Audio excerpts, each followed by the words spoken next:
प्यारे दोस्तों, इस वीडियो में हम देख रहे हैं 12वीं क्लास का अर्थशास्त्र असाइनमेंट का जो है फुल सॉल्यूशन हिंदी मीडियम और इंग्लिश मीडियम के लिए। आपके सभी सब्जेक्ट के सॉल्यूशंस इसी प्रकार से हिंदी मीडियम और इंग्लिश मीडियम के लिए कंप्लीट सॉल्यूशन अपलोड कर दिए गए हैं बोर्ड एग्जामिनेशन में जैसे लिखते हैं उसके अनुसार। तो आपको उसकी लिंक इसी वीडियो के डिस्क्रिप्शन बॉक्स में है। जो आपका बोर्ड है उस बोर्ड की लिंक दे रखी है 12th क्लास की, उसमें जैसे ही आप जाओगे आपको सब कुछ मिल जाएगा। वहाँ पे आपको कुछ भी सोचने की ज़रूरत नहीं है, सारे वीडियो से एक साथ लाइन से मिलेंगे। या फिर आप चैनल के आइकन पे भी क्लिक करके चैनल के आइकन में जा करके भी देख सकते हो, चैनल के नाम पे क्लिक करके देख सकते हैं। तो चलिए स्टार्ट करते हैं। पहला क्वेश्चन आया था आपका, समष्टि अर्थशास्त्र व्यष्टि अर्थशास्त्र से कैसे भिन्न है समझाइए। इस बार के जो आपके सारे असाइनमेंट के क्वेश्चन पेपर्स हैं, चाहे आपके हिंदी मीडियम हो या इंग्लिश मीडियम हो या फिर आपका 10th क्लास हो या 12th क्लास हो, किसी भी क्लास का जो भी असाइनमेंट का क्वेश्चन पेपर है उनको इस तरह से डिज़ाइन किया गया है अध्यापकों एग्जामिनरों द्वारा कि आपको उनके क्वेश्चंस के आंसर देने के लिए पहले बुक के चैप्टर्स को बहुत अच्छी तरीके से बारीकी से पढ़ना पड़ेगा, तो ही आप उसके आंसर्स दे पाएंगे। तो ध्यान रखना है आपको। पहला क्वेश्चन जैसे आपने देखा किस तरह से भिन्न है ये हमें समझाना है। तो व्यष्टि जो है शब्द ग्रीक शब्द माइक्रो से उत्पन्न हुआ है और जिसका अर्थ है छोटा। व्यष्टि अर्थशास्त्र व्यक्तियों और व्यक्तियों के छोटे ग्रुपों का अध्ययन है। यह विशेष परिवारों, विशेष फर्मों, विशेष उद्योगों, विशेष वस्तुओं और व्यक्तिगत कीमतों का अध्ययन है। ठीक है, यहाँ तक आपको जैसे लिखा गया है इसी तरह से लिखना है। और जब ये व्यष्टि के बाद में हम क्योंकि व्यष्टि और समष्टि दोनों की बात कर रहे हैं तो समष्टि को भी लेंगे। समष्टि शब्द भी एक ग्रीक शब्द है जिसका माइक्रो से उत्पन्न किया गया है और जिसका अर्थ होता है बड़ा। अब बड़े में हम बड़ी चीज़ें का अध्ययन करते हैं, जैसे यह समूहों से संबंधित है, जैसे राष्ट्रीय आय न कि व्यक्तिगत आय, व्यक्तिगत कीमतों से नहीं परंतु सामान्य कीमत स्तरों से, व्यक्तिगत उत्पादन से नहीं बल्कि राष्ट्रीय उत्पादन से। ये सारी चीज़ें आपको ये इसके अंदर कैसे भिन्न है ये आपको हमें बता रहे हैं। ठीक है, इसका जो है और पार्ट बचा हुआ जो है यहाँ पे व्यष्टि अर्थशास्त्र में क्या होता है, दूसरी ओर समष्टि में क्या होता है ये बताया है। फिर व्यष्टि अर्थशास्त्र में क्या होगा और फिर समष्टि में क्या होगा ये भी बताया है। तो इस तरह से आपको समझ के पूरा का पूरा जो है इसका आंसर लिखना है। और हमने बहुत सावधानी से इस क्वेश्चन को पेपर को संपूर्ण किया है, हल किया है।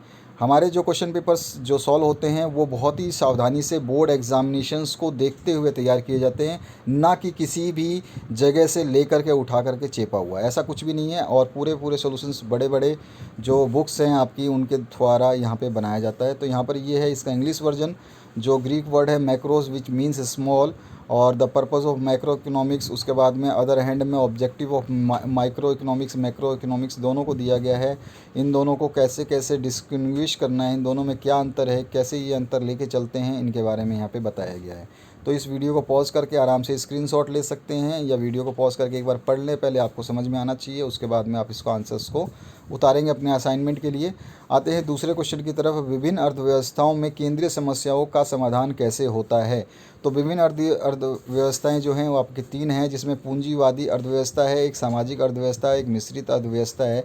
तो इन तीनों में किस तरह से हम जो है इसकी सेंट्रल प्रॉब्लम्स को सॉल्व करते हैं ये यहाँ पे बताया गया है। आप इसको आराम से देख सकते हैं। पूरा का पूरा सॉल्यूशन जो है पूंजी अर्थव्यवस्था का है, निजी स्वामित्व होता है। और समाजवादी अर्थव्यवस्था में जो है सामाजिक या सार्वजनिक स्वामित्व होता है। और मिश्रित अर्थव्यवस्था जो है दोनों उद्यमों का एक तरह से संयोग है। ठीक है, तो इस तरह से आपको ये पूरा का पूरा समझाना था। इसको समझाने के बाद में जो इंग्लिश मीडियम के स्टूडेंट हैं वो यहाँ से कैपिटलिस्ट इकोनॉमिक्स है और सोशलिस्ट इकोनॉमिक्स और मिक्स इकोनॉमिक्स है उनके बारे में हमें लिखना था। तो यहाँ पर उस पॉइंट्स को हमने लिखा है ताकि ये जो इसके सेंट्रल प्रॉब्लम्स है कैसे सॉल्व की जाए ये ज़रूरी है आपको समझना। और मैंने जैसे बताया कि आपके जितने भी एग्ज़ाम पेपर्स हैं उनको बहुत ही बारीकी से जो टीचर्स ने बनाया है, जिसको आप विदाउट बुक के सॉल्व नहीं कर सकते। और डायरेक्ट आपको इसके आंसर्स पीछे क्वेश्चंस भी डायरेक्ट नहीं मिलेंगे, यानी कि इन क्वेश्चंस को आपको करने के लिए आपको बुक को रीड करना पड़ेगा।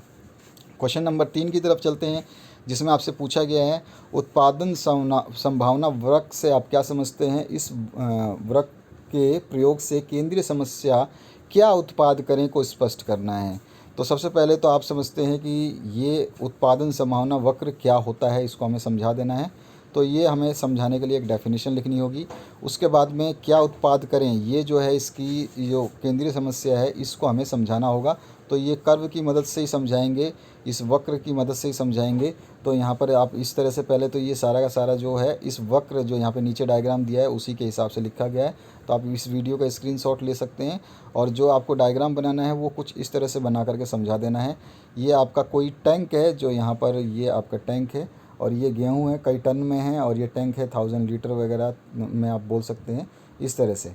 तो यहाँ पर ये उत्पादन संभावना वर्ग में 3 है, संसाधनों का पूर्ण उपयोग, संसाधनों की वृद्धि और संसाधनों का कम उपयोग। ये तीनों चीज़ें आपको दिखानी होगी, इसके बारे में ही ऊपर लिखा हुआ है।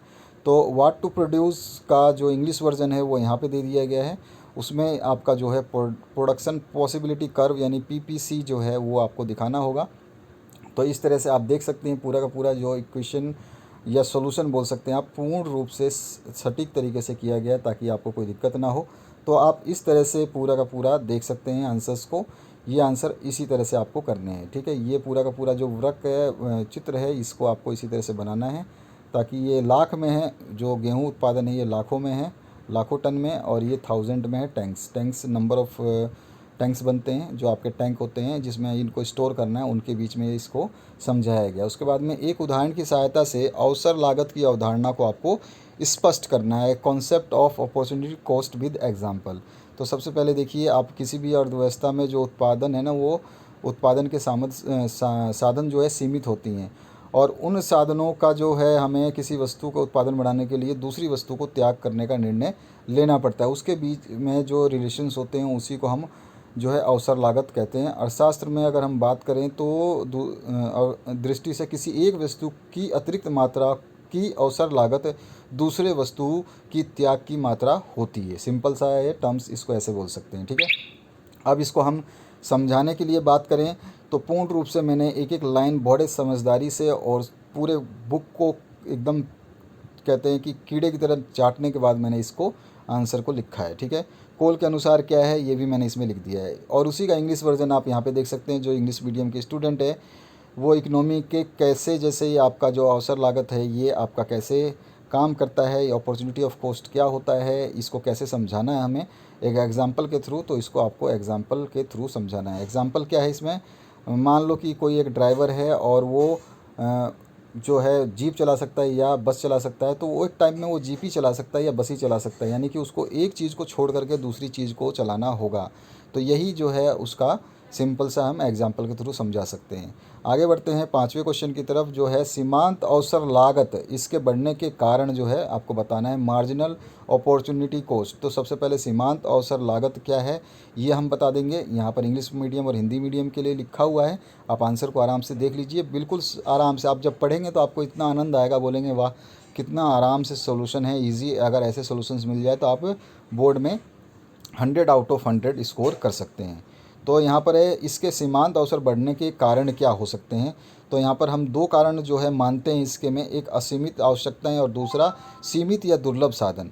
एक तो आवश्यकताएं हमारी इतनी हैं कि हम सोच भी नहीं सकते और दूसरा है सीमित या दुर्लभ साधन। तो इन साधनों का मतलब क्या है, कम है और इनकी मांग इतनी हो रही कि पूर्ति नहीं हो पाती है। तो ये आवश्यकताएं ज़्यादा हो जाती हैं और साधन हमारे कम हो जाते हैं, या मांग हमारी ज़्यादा हो रही है और पूर्ति हमारे कम हो जा रहे हैं। तो इसी को हमने इंग्लिश वर्जन के लिए भी, जो स्टूडेंट हैं इंग्लिश वर्जन के, उनके लिए भी डाल दिया है। और जिस तरह से मैंने आपको बताया था वीडियो की स्टार्टिंग में, सभी विषय के सॉल्यूशंस के लिए आप डिस्क्रिप्शन में जो आपकी प्लेलिस्ट है 12th क्लास की उसको ज़रूर देखिए, उसमें आपको हर चीज़ मिल जाएगी जिसकी आपको आवश्यकता है। और जो भी चीज़ें आपकी बनाई जाती हैं, जो भी चीज़ें आपके 12th से रिलेटेड जो भी चीज़ें बनाई जाएंगी, आंसर्स जितने भी बनाए जाते हैं, मॉडल पेपर जितने भी सॉल्व किए जाते हैं, या आपके टॉपर्स की आंसर शीट या प्रीवियस ईयर के क्वेश्चन पेपर, सब कुछ उसी लिंक में आपको एक साथ मिलेगा। तो आशा करता हूँ इस वीडियो को देखने के बाद आपको काफ़ी फ़ायदा मिलेगा। और दूसरे सब्जेक्ट के सॉल्यूशंस इसी तरह से हिंदी मीडियम और इंग्लिश मीडियम के देखने के लिए डिस्क्रिप्शन बॉक्स में दिए गए लिंक को जरूर फॉलो करें। एक बार ओपन करके देखेंगे आपको सब कुछ मिल जाएगा, आपको फुल जो आंसर हैं वो सपोर्टिव मिलेंगे इंग्लिश मीडियम और हिंदी मीडियम के लिए। Thank you very much for watching this video.